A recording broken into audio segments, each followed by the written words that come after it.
Добро вечер во најновото издание на емисијата За или против. Јас сум Ања Лукарова.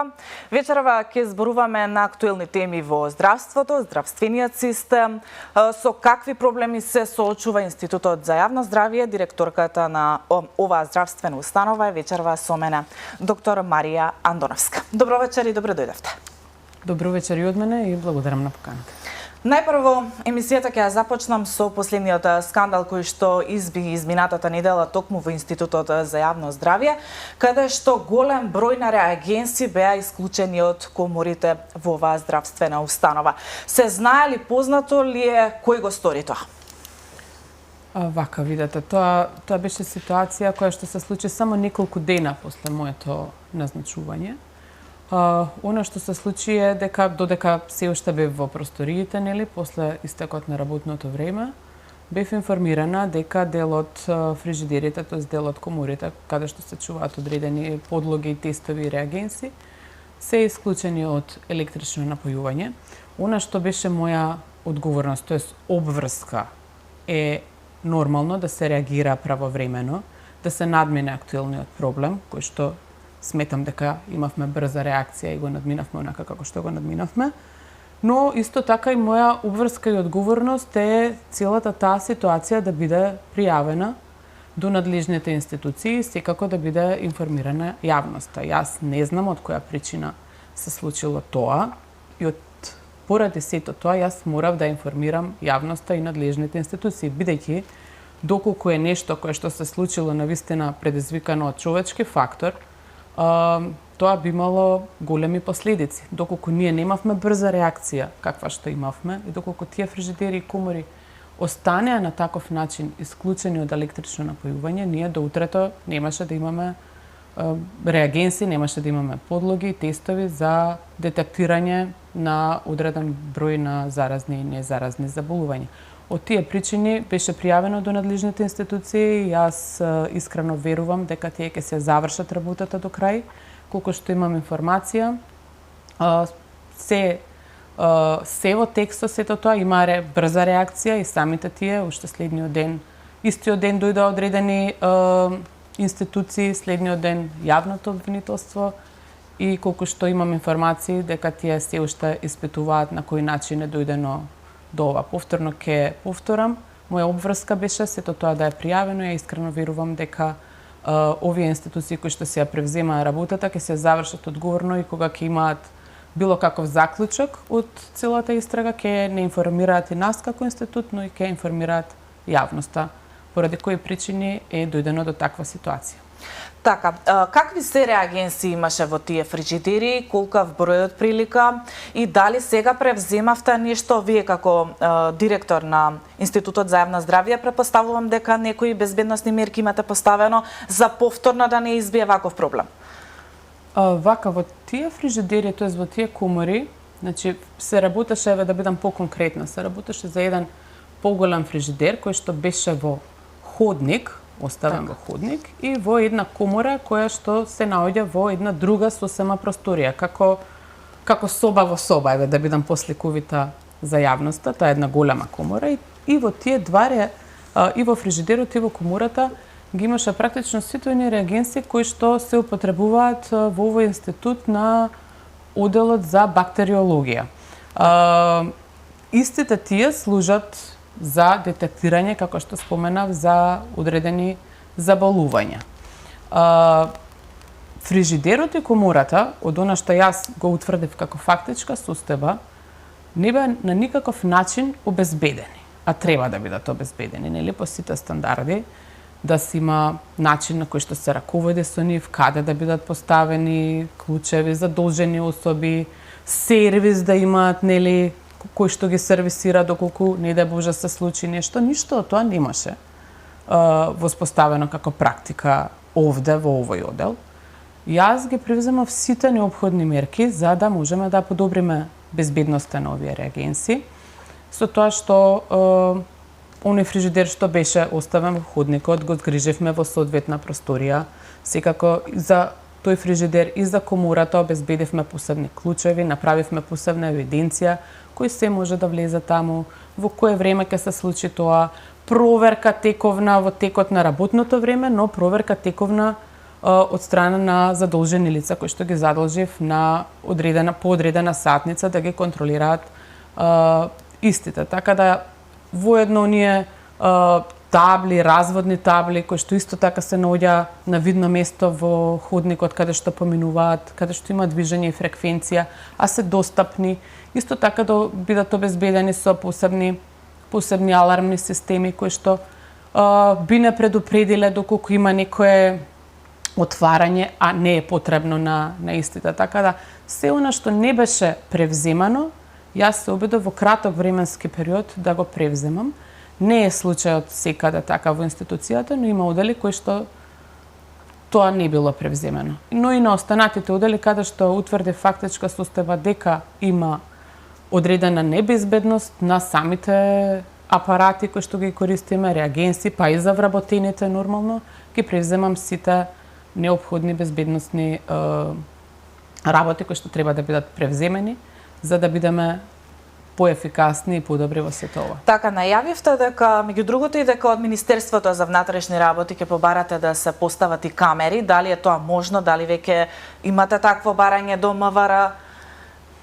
Да, јас за овој краток период се интересирав кои се начините, нели, кои се законските прописи, кои што можеме според нив да направиме уште поголема безбедност во оваа институција. И во тек е сето тоа, ние ги превземаме сите определени мерки, се што ни стои како нешто што е законски покриено, а ние можеме да го превземеме, сето тоа ќе биде превземено, па дури и поставување на одредени камери кои што ќе бидат кон овие фрижидери, ќе побараме дозвола од надлежните институции, нели? Така, и на оваа тема уште кратко прашање во врска со обвинителството.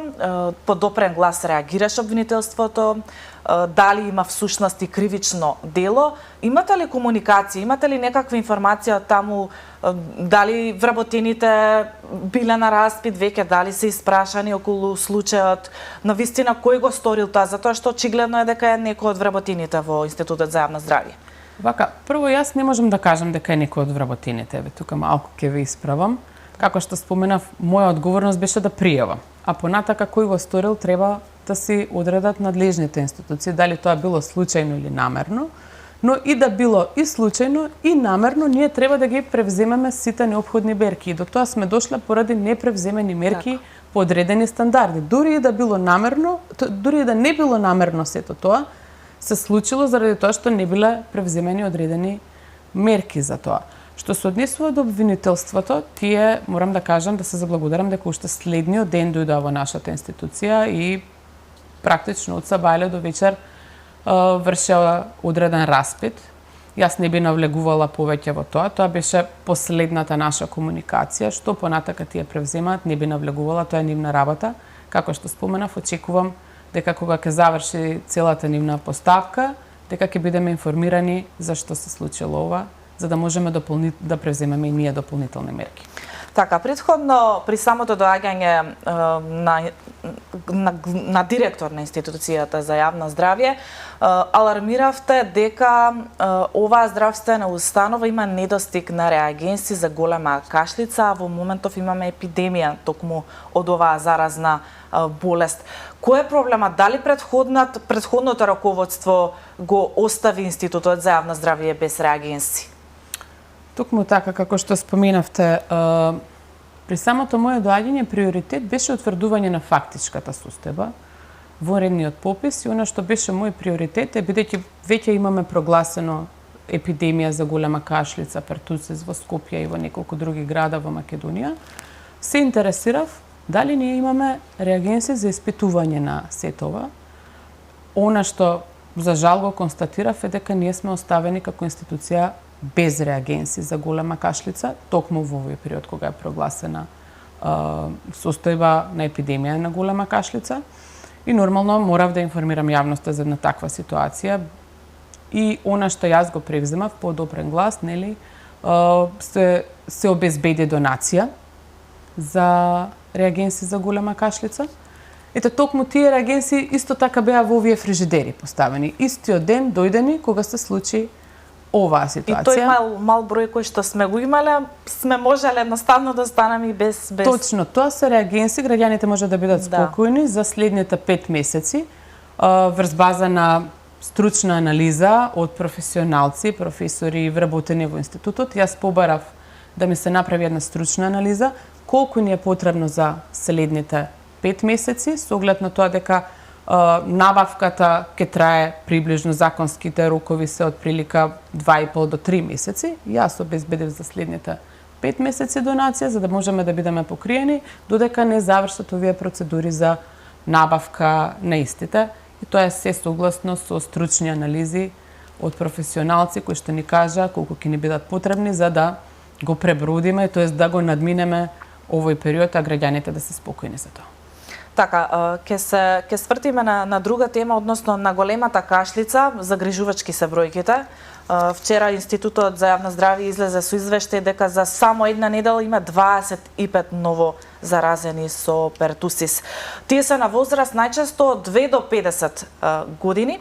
Повеќето се од Скопје и Куманово. Зошто токму овие два града се најпогодени од оваа зараза?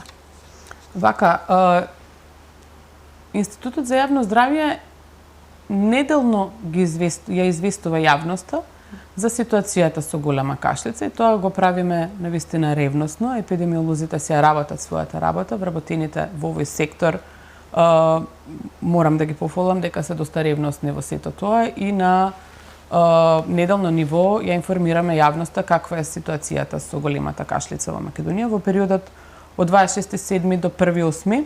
Како што беше објавено, пријавени се 25 нови случаи. Тие се идентично како и претходната седмица, така да немаме зголемување во растот на сето тоа. Најголем дел се, како што споменавте, во Скопје, во Куманово, по еден имаме во Битола и во Тетово од оваа недела. И од сите тие хоспитализирани се само тројца. Вкупниот број што го имаме во Македонија од почетокот на епидемијата до сега се регистрирани вкупно 981 лице. Така, дали се реални бројките? Еве, вие како Институт за јавно здравје имате посебно тестирање, но и Центарот за јавно здравје претпоставувам тестира за оваа зараза или грешам? Јас немам информации за центрите во моментов да ви кажам, но можам да ви кажам дека дали е реална или сепак се сомневате дека има уште поголем број на заразени од голема кашлица? Да, и тоа е доста дискутабилно. Дали ќе се препознае симптомот, дали ќе се упати на тестирање, тоа се зависи. Дали се тестира доволно сепак? Тоа дали се тестира не можам да знам. Една од обврските на матичните лекари и нашите препораки кон нив е доколку приматат симптоматологија која што укажува на голема кашлица да ги упатат пациентите на тестирање во Институтот за јавно здравје. Значи тоа е наша препорака и не можам да тврдам во моментов колку таа се спроведува. Од она што е пратено е се истестирано, нели, нормално. Така. Каква е моменталната ситуација со реагенси во Институтот за јавно здравје, освен за реагенсите за голема кашлица? Ете, кажавте дека граѓаните не треба да се загрижуваат дали има доволно тест за тестирање на пертусис, но дали има доволно реагенси за останатите заразни и незаразни болести, кои што ние секојдневие практично секакви испитувања имаме секојдневно? Точно, освен за големата кашлица, како што ви кажа, фактичката состојба и вонредниот попис утврдија дека има недостиг на одредени друга група на реагенси, различни реагенси или антибиотици кои што би послужиле за антибиограми и така натаму. И има недостаток, тоа е констатирано и јас ги превземам сите неопходни мерки во најскоро време истите да ги набавиме. За жал, постојат и други недостатоци. Количините кои што ги имаме сега се премалку, но јас се надевам дека тука ќе смогнеме сили и ќе го премостиме и овој период успешно без да имаме посериозен недостаток. Така. Каква состојба наследивте во оваа здравствена установа која што вие раководите? Знаеме дека цели 15 години раководеше само еден директор во оваа здравствена установа. Што наследивте и дали најавувате ревизија на работата на вашиот претходник? За жал, морам да констатирам дека уште при самото мое доаѓање и за овој краток период додека сум веќе директор на Институтот за јавно здравје, констатирани се одреден број на недоследности во работењето. Од типот на немање никаква организација во повеќе сегменти, немање ред, што е клучен предуслов нели за ефективно работење. Безбедноста на објектот веќе беше спомената, безбедноста на просториите, начинот на чувањето на машините, на реагенсите, па и безбедноста, самата безбедност на вработените во тој институт. Простории натрупани со шут, а истите тие можат да се искористат посоодветно за лаборатории, така натаму, нерационално користен простор. Немање никакви работни процедури, кој на кого одговара, како одговара по стандарди и така натаму. Многу, она што ме изненади и веднаш се превземени активности, сето тоа да се надмине е немање евиденција во некои оддели, не во сите оддели и одделенија на институтот, но евидентно беше дека немаше евиденција во некои оддели за начинот на кој што се има одлив на реагенсите токму од фрижидерите или од коморите каде што тие се чувани. Што значи тоа? Тоа значило дека кога прашував јас, добро, вие сега доаѓате и земате од овие фрижидери реагенси, кажете ми дали некаде вие се запишувате, го евидентирате тоа? Одговорот беше не. И ние ги превземавме исто така, го споставивме една работна процедура.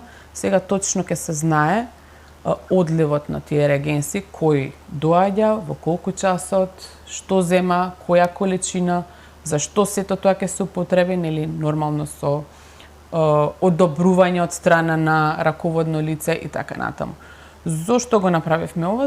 Од причина што сметам дека доколку имаме неконтролирано трошење на реагенси, ние не можем, доколку немаме евиденција пред се на овие работи, воспоставени работни процедури, кај секого би се јавила сомнеш дека можеби да настане некоја злоупотреба на истите. Не можеме ние неконтролирано да трошиме реагенси, не знаеме тие дали завршувале на вистинското место или не завршувале. Јас не тврдам дека завршиле, дека имало злоупотреба, но не можам да кажам ни дека немало злоупотреба, бидејќи нема никаква евиденција за тоа. Што значи тоа? Потрошени реагенси значи помалку реагенси за осигурениците. Понатака, неконтролирано трошење на реагенси значи дека институтот повторно треба да обезбедува средства за нови и нови нарачки на тие реагенси и доколку ние имаме неконтролирано трошење, тоа значи и во некоја форма некаков тип на недоследност во работењето, бидејќи средствата можеле да се употребат за нешто друго, за други реагенси, за реконструкција на приемни оделенија, лаборатории и така натаму, за нешто што би значило што е од интерес и во корист на граѓаните. И така да тоа беше една од работите. Понатака, опрема, машини стојат спакувани со години. Некои дури се и од 2020 година. Не сум директор кој што седи во канцеларија, туку постојано шетам и се информира за работењето. Во ходници, во соби, во одредени простории наоѓаме кутии. Што има во оваа кутија? Таков и таков апарат кој што може да ни послужи за тоа и тоа. Од кога ви е ова? 2020 година. Зошто не е ставен во употреба? Не знаат. За да е ставен во употреба, треба нешто минимално да се обезбеди, некоја работна маса и така натаму, некој да има желба сето тоа да го направи. Јас ќе се обидам сето она што тие машини, апарати и опрема што ви кажувам дека стојат со години, би олесниле работата секако. Дел се купени од самиот институт, дел се и донација, но дел се купени од самиот институт. Без разлика како дошле во институтот, обврска било на раководството да ги стави во употреба истите. Реагенсите кои што фалат веќе ги споменавме, недоволен медицински кадар и тоа сакам да го потенцирам, дека можеби сите овие години кои што ги споменавте требало да се направат напори да имаме повеќе медицински кадар во таа установа, бидејќи навистина има капацитети кои што може да ги пружи Институтот за јавно здравје. Непродуктивни трошкови според мене, некои чудни исплати, несоодветни приоритети, например, има некоја набавка или реконструкција на нешто што во моментот на вистина не е неопходно. А од друга страна имате машини и опрема која што не стојат неискористени, поради тоа што не се обезбедила една маса која што ќе биде потребна за оваа машина да може да биде ставена во функција. И така натаму. Веројатно, краток е временскиот период каде што сум јас назначена, така да очекувам дека во следниот период ќе наидеме и до други работи. Јас ќе се трудам сите тие недостатоци, тоест недоследности во работењето, да ги исправам во најкус можен рок. Да не биде се вака црно, да морам да кажам дека сепак во институцијата се вработени најголем дел се вистински професионалци. Така, токму и следното прашање ми беше дали има Институтот за јавно здравје има стручен кадар, сепак таму е потребно да има стручњаци во областа на... Колку што можев да се запознам, таму навистина има стручен кадар. Да, има недостаток, точно, има недостаток, можеме да бидеме и повеќе и подобри, но оние кои што се во моментот вработени, најголем дел се професионалци и доста стручни. Јас ги поздравувам, бидејќи да работиш во едни такви услови, навистина е голем предизвик и да успееш да функционираш цело овој период во едни такви услови, навистина е за пофалба. Нормално, како и во секоја институција, и во оваа институција има поединци кои што нели нормално биле помалку одговорни и ефикасни во своето работење, но тоа не е само во оваа институција, веројатно секаде постојат такви, но најголемиот дел се стручни и професионални лица, кои што можеби уште повеќе може да се искористи нивниот капацитет и стручност во подобрување и унапредување на сето она што би значило Институт за јавно здравје. Така, за жал, морам да додадам тука дека не само во Институтот за јавно здравје, туку и во многу други клучни клиники во клинички центар имаме оставени апарати кои што фаќаат прашина, а не се употребуваат за пациентите кои што навистина е потребен соодветен медицински третман. Се надевам дека и новите раководители ќе ги подобрат условите и за медицинскиот кадар, но и за пациентите. Да, од мојата комуникација со останатите назначени ВД директори, со оние што имам комуникација, практично се соочуваме со исти недостатоци. Да, точно и кај нив има одредени проблеми кои што јас верувам дека тие исто така многу брзо ќе се справат со сето тоа. Така. Морам да го напоменам и ковидот. Матичните лекари алармираат постојано дека ковидот е присутен повторно кај нас. Институтот за јавно здравје го тестира и ова заболување. Имаме ли доволно тестови за COVID-19 и дали граѓаните сакаат едноставно да се тестираат, затоа што по се што поминавме изминатиот период, изминативе години, некако станавме имуни на ова и си велиме што биде, нека биде, ако сме позитивни, тоа е тоа. Не се тестираме, еве имам јас конкретни случаи каде што матичниот му вели да молам да се тестирате, да знаете да не заразите друг, но одбиваат дел од пациентите. Така, исто како и за големата кашлица, ние имаме исто така неделен извештај со кој што ја информираме јавноста за бројот на детектираните, тоест новите случаи, да. Но, видете, ние информираме за оние кои што се тестирале. Да. Не можеме да знаеме за оние кои што не се тестирале. Исто така, препораките се кај матичните лекари, доколку тие приметат симптоматологија која што укажува на COVID-19, да ги упатат пациентите на понатамошно исследување, т.е. понатамошни тестирања, но сепак тоа е индивидуално дали истите ќе отидат на тестирања или нема да отидат на тестирање. Во однос на каква е моменталната ситуација со COVID-19, заклучно со 4.8, т.е. за периодот од 29.7 до 4.8, ние имаме зголемување за 30% во однос на детектираните случаи. Пак ќе кажам, зборувам само за оние кои што се тестирале. Регистрирани се 116 нови позитивни случаи минатата недела и во тековната недела регистрирани се заболени лица од 7 градови. Најголем дел се регистрирани во Скопје, најголем број од случаевите од различна возраст се, најголем број од случаевите пријавени се на возраст над 60 години.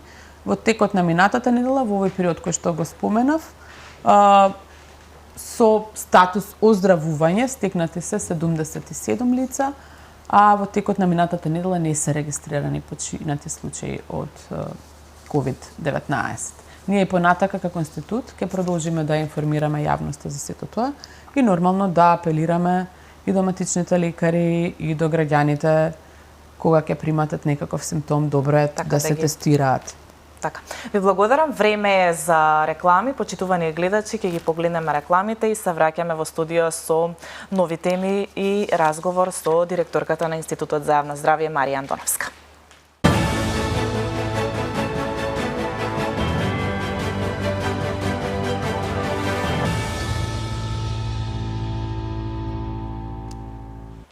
Да, продолжуваме со за или против, како што напоменав во студиото во Алфа, ние директорката на Институтот за јавно здравје Марија Антоновска.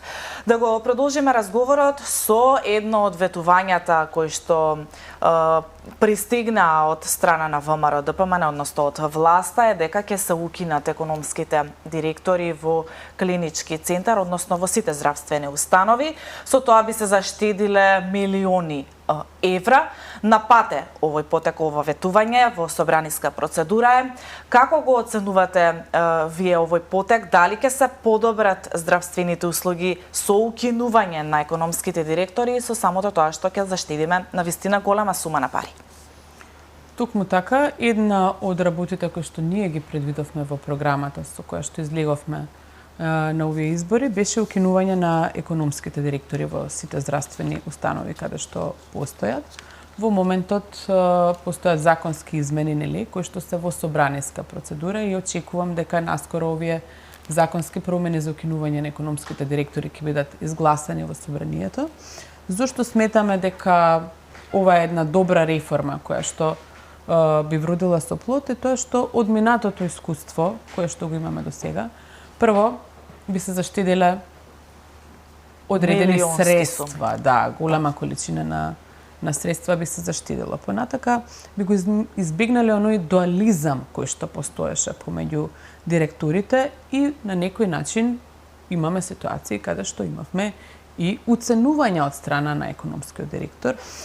Не кај сите, но кај некои директори постоеше еден неетички пристап во работењето, кој што, за жал, морам да кажам дека познавам случај каде што тој неетички пристап доведе одредени медицински кадри да не се излеат од државните институции да побараат некое подобро место за работа. Верувам дека веќе назначените нови ВД медицински директори имаат се вистински професионалци, имаат интегритет и можат самостојно, нели, да се справат со предизвиците во овие институции каде што се назначени, можат самостојно да ги вршат овие работи, а од друга страна, нели, ќе имаме и заштеди и нема да имаме дуализам или некои непријатни ситуации кои што ги имавме во минатото. Така, токму и следното прашање ми беше дали медицинските директори ќе успеат да функционираат и како економски и како медицински директори. Сепак малце е двојна работата, двојна одговорноста. Дали мислите дека тоа ќе биде сепак лесен чекор за нив? Видете, тоа е еден предизвик кој што секој што се нафатил на функцијата, јас верувам дека ќе го совлада и ќе даде резултат.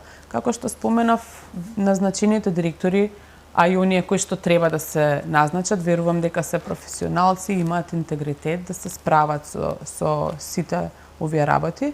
Велите дали може да го совлада и економскиот дел. Ние сепак не работиме сами во тие институции, имаме своји тимови, има и вработени од институцијата кои што се грижат за овој сегмент. Да, секоја клиника има свој менеджмент кој што се бави со економски теми, со финансиски теми.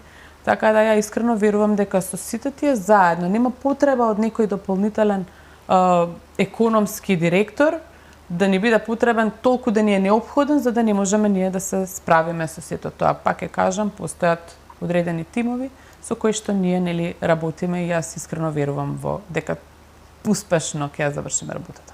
Така. Најавите велат дека можно и на клинички да има само еден медицински и еден економски директор, но сепак тоа не е во фокусот во следниот период, но дали е тоа можно и како го оценувате вие тоа двајца директори да вршат контрола на сите клиники во клиничкиот центар Мајка Тереза? Сепак тоа е голем залак. Да, но исто така како што беше реформата за укинување на економски директори, ние во програмата понудивме и еден директор на клинички центар, што би значило тоа? Тоа би значило една фузија на сите клиники, каде што би имале надминување на таа бирократија која што во моментов не се случува, надминување на долгите административни процедури при одредени набавки или одредени ситуации кои што не ги наложува тековното работење. Би имале одредени заштеди кои што би се случиле, нели, доколку имаме само еден директор, исто така и финансискиот момент повторно игра улога во сето тоа. И најповеќе би постигнале ефикасност и ефективност. Сметаме дека на овој начин ефикасноста и ефективноста која што би ја постигнале би била на завидно ниво. Така, во изминатите години имаше огласи за вработување во здравството на база на етничка припадност. Што ќе се превземе околу тоа? Дали ќе се бираат здравствени работници според квалитет или сепак за пополнување на места по етничка основа? Според мене, пополнување на места според етничка основа не треба никаде да постои. А посебно не во здравството. Значи, пополнување на места според етничка основа или така наречениот балансер не става настрана од квалитетот. Така. Не треба во здравството да имаме вработување по овој тип по етничка основа. Вработувањата требало да бидат и треба да се исклучиво спрема професионалност и квалитет. Воопшто никој нема замерки од кој етникум ќе бидат вработените. Може да бидат повеќе од еден етникум, може повеќе од друг, но да бидат квалитетни и да бидат професионалци. Еве, земете, тргнете од себе. Кај кого сакате да се лечите? Кај најдобрите, нели? Така. Не сакате да биде тој избран спрема етничката основа. Да, но така, за жал изминатиот период беше навистина во многу голем дел од случаите беа и такви. Затоа велам, тоа треба да престане. Особено за болничарите и медицинските сестри. Особено таму. Тоа мора да престане. Следните вработувања кои што треба да се случат, треба да бидат исклучиво врз база на стручност и професионалност, бидејќи сите ние сакаме да се лечиме кај најдобрите. И има начин сето тоа да се реализира и јас искрено верувам дека во периодот кој што следува, ние ќе се базираме исклучиво само на таа стручност, професионализам и квалитет. Ке им се даде шанса на оние кои што се стручни, квалитетни, компетентни да дојдат на позициите и на тој начин еден од начините да ги задржиме квалитетните луѓе тука кај нас во државата да биде и тоа. Така, се надевам дека така ќе биде и дека ќе се промени целава оваа ситуација во здравствениот систем. Министерот Таравари пред околу 2 недели на последното излегување во јавност пред медиумите кажа, беше прашан дали ќе има повисоки плати за здравствените работници. Тој кажа дека до крајот на годината тоа тешко би се решило, но е оптимист дека покачување на платите на здравствените работници ќе има веќе од следната година. Заслужуваат ли здравствените работници поголеми плати? Како докторите, така и останатиот технички персонал, односно медицинските сестри, болничарите и така натаму. Видете, јас како здравствен работник секогаш сум била и ќе бидам на страната, нели, на здравствените работници, така да според мене да, заслужуваат и тоа многу. Сите здравствени работници заслужуваат да бидат удостоени со поголеми плати. Но од друга страна, како што споменавте, изјавите на министерот се врз база, предпоставувам, на финансискиот крах кој што ние го гледаме во моментов во беше реален наставно. Да, ние имавме очекувања дека ќе се соочиме со недостаток на средства, празни каси, условно кажано, но дека ќе биде волку голем тој финансиски крах, не можевме да претпоставиме. И од тие причини, верувам дека можеби малце ќе се пролонгира, како што е споменал и министерот, ќе се пролонгира периодот кога би се покачиле платите на сите здравствени работници, но искрено верувам дека тоа ќе се случи многу набрзо во прилика соодветна за тоа. Така, најнова мерка која што изминатава недела беше актуелна е тоа што конечно специјализантите, приватните специјализанти ќе бидат вработени на 2 дела, едни сега наскоро, но остатокот следната година, се во зависност од нивниот просек, од нивниот квалитет, од местото на живење. Дали во Институтот за јавно здравје имате специјализанти кои што чекаат да бидат вработени? Од она што досега се информирав, имаме ние специјализанти кои што се веќе вработени на Институтот, но бидејќи претходно споменав дека ние се соочуваме со недостиг на кадар, едно од примарните работи кои што ќе ги имам е да имаме да ги надокнадиме овој стручен кадар што ни недостасува, и она што јас ќе го направам следејќи ги овие препораки и нашите заложби кои што ги имавме исто така во нашата програма, дека ќе ги згрижиме сите оние кои што се компетентни да работат во институцијата со која што јас во моментов раководам, а тоа е Институтот за јавно здравје, и дека специјализантите кои што се невработени, а се на специјализација и се квалитетни, во многу скоро време ќе можат да станат дел од тимот на Институтот за јавно здравје. Еве моја јавна покана до нив, нели, кога ќе се случат ваквиот тип на огласи и барања од страна на Институтот, да се пријават сите оние кои што се компетентни да влезат на овие работни места. Секако ќе имаат предимство специјализантите, кои што се, нели, најквалитетни за сето ова. Така, што најмногу ви недостасува во Институтот за јавно здравје? Каков кадар ви недостига? Дали епидемиолози или некоја друга струка од медицината? И сепак таму има различни оддели, микробиологија. Точно. Во скоро сите оддели кои што се бават со медицинска дејност, е нотирано дека постои недостаток на кадар, почнувајќи од лаборанти па до доктори кои што се стручни за и епидемиолози, и микробиолози. Така, мислам дека епидемиолози и мал бројот на епидемиолози всушност нема ни такви специјализации, чинам. Да, мал е бројот на епидемиолози, мал е бројот на микробиолози, но се уште постојат, според моите информации, епидемиолози и микробиолози кои што не се вработени, и јас искрено верувам дека и тоа ќе биде надминато, со тоа што би постигнале двоен ефект. Ем тие да бидат вработени, ем ние да имаме институт или институции кои што ќе располагаат со доволен број на здравствен кадар. Сепак тоа што ни се случи со ковидот не ги охрабри студентите по медицина да запишат специјализација епидемиологија. Видете, тоа запишувањето на специјализации сепак сметам дека треба да биде регулирано и оформено на еден поинаков начин. Дека треба ние да имаме една начин? И верувам дека и тоа ќе се случи во близок период. Тоа што ние треба да мапираме, да детектираме кои се оние кадри кои што ни се неопходни да функционираме онака како што треба, каде што имаме недостаток на кадри. Не можеме да трупаме специјализација или кадри каде што веќе ги имаме премногу. И тоа треба да се прави плански. Досега исто така не сме имале план така да имаме специјализанти од одредени области или специјалисти од одредени области кои што се премногу и работат нешто друго, а не тоа за кое што се квалификувани да ги работат, од причина што ги има премногу, тоа им го дозволил системот, нели?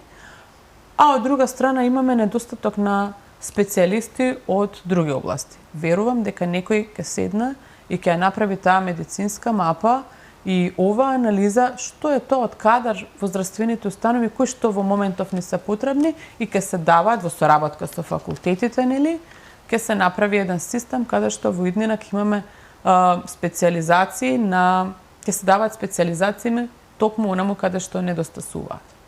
Така, Таравари самиот најави дека е против приватни специализации, да си плаќаат студентите од свој џеб, сепак да има државна специализација каде што државата ќе застане зад студентите и да биде поефикасно тоа за да нема претрупување на иста специализација, да бидат повеќе насочени студентите во повеќе области, онаму каде што е навистина најпотребно.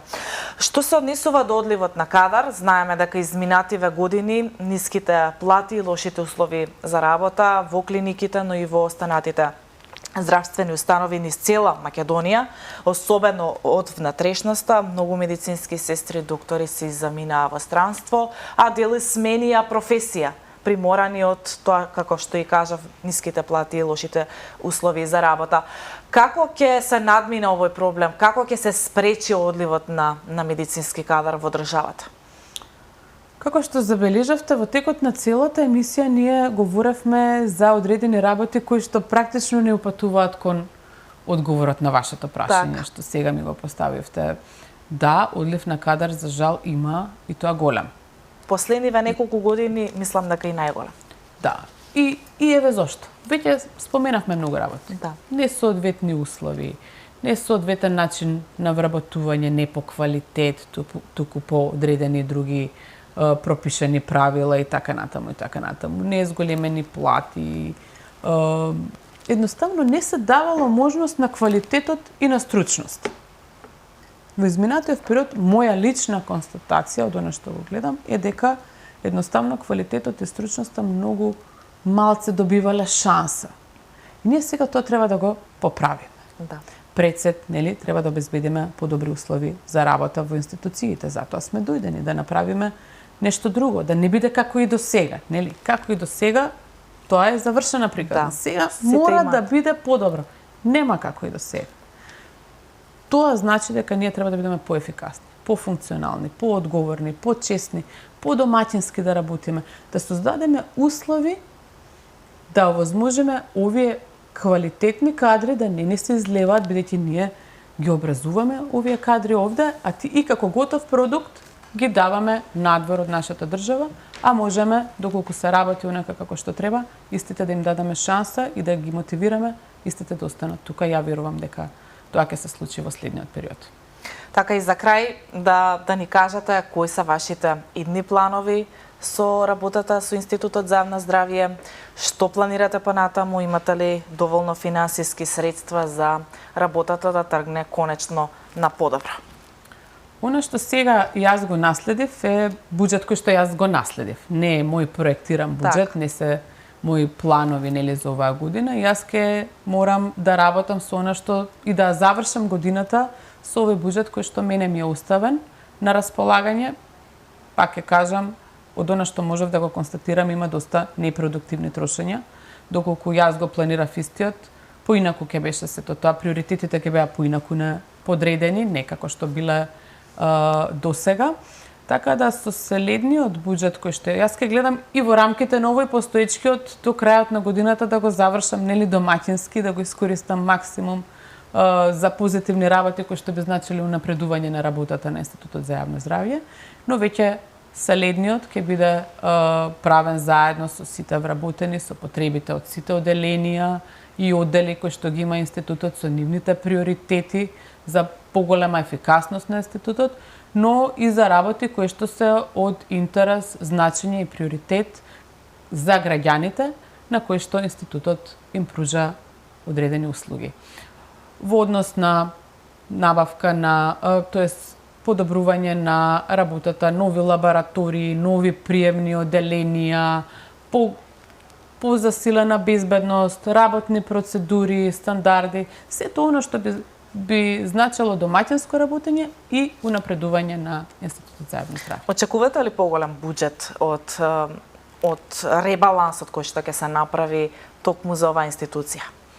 Вака, оно што работи домаќински од искуството што го имам во минатото, имало менаџери кои што со многу помал буџет знаеле да направат многу повеќе. Так. Но ако се работи домаќински и одговорно, може да и со многу помалку средства да се направи нешто. Така.